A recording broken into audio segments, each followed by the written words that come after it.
Okay, so one thing that people forget to do is just to slow down the intro with new people, draw out conversation a little bit so that it can give you time to have your puppy see the person without making contact. So anything that you can do to slow down the greeting will be helpful, so that your puppy can offer other behaviors before meeting the stranger or friend. So he just had some time to pay attention to me, offer a sit, and then I can open this. Hi, how's it going? The next thing that we can do is do a treat bomb. So throwing treats on the ground so that the puppy is busy down here, which we don't necessarily love for Tucker because he does already pick so many things up off of the ground that it will encourage that. But if it's infrequent, then I'm not so worried about it. But it brings his nose to the ground and it allows people to pet the dog while they are busy sniffing around. So I just call it a treat bomb. So you can go ahead and say hi to Tucker. Good job. Great. Perfect. So that's one thing that you can do.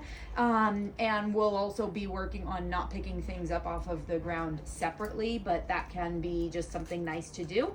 For now, while he's really young and working on the not jumping. He's jumping obviously to get the treats faster because he is a puppy and has to learn some patience.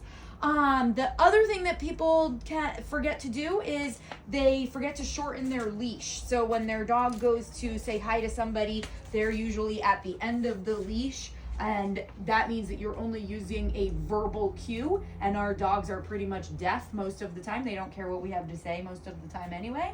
So when they're getting closer to the person, you're going to bring your hand down the leash so that you're closer to your dog's nose so that you can talk to their nose. So I'm gonna bring him up and have him say hi to you again. Here we go. And we're going to talk to the nose. You can pet him. And so I'm doing a long-term feeder here where he's working to get the treat out of my hand. We're not practicing the jumping.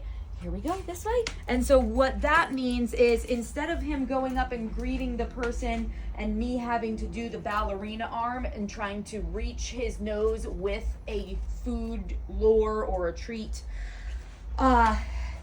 instead of doing the ballerina arm, you're going to walk yourself up the leash length so that you can more easily get to your dog's attention. The fastest way to get most dogs' attention is from their nose. So we're going to do that again. I'll bring him up and you can say hi again. So I'm going to bring my hand down the leash length.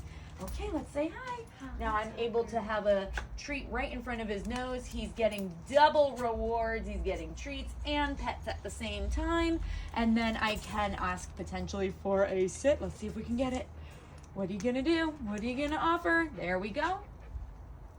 Very good. So we're getting a sit with a high distraction, and then I'll call him out. Okay, good job, so that we can avoid jumping on the person. So recap, you're going to slow down the introduction however you want. We can talk about that separately in more detail. You can treat bomb so that his nose is on the ground, busy while somebody is petting him. So easy way to cheat the system, which works really well. And then the other thing is, of course, asking for any commands while somebody is petting him. He's so food motivated that he is able to do that, which is very nice.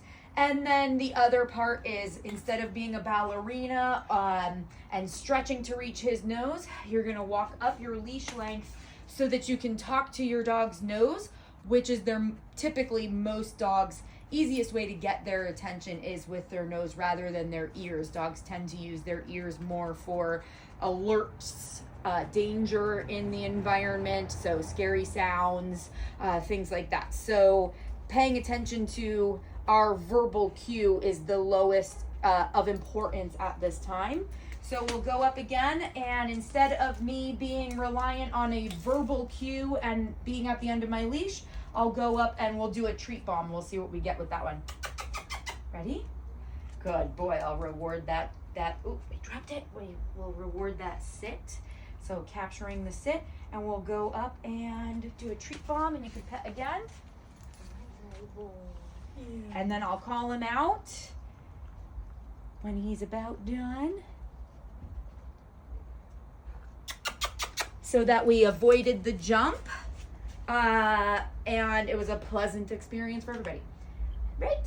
Good job, Ducky. Okay, good boy. Oh, we need a cookie for that. So capturing the sit, we didn't ask for it. He offered it on his own. You can absolutely reward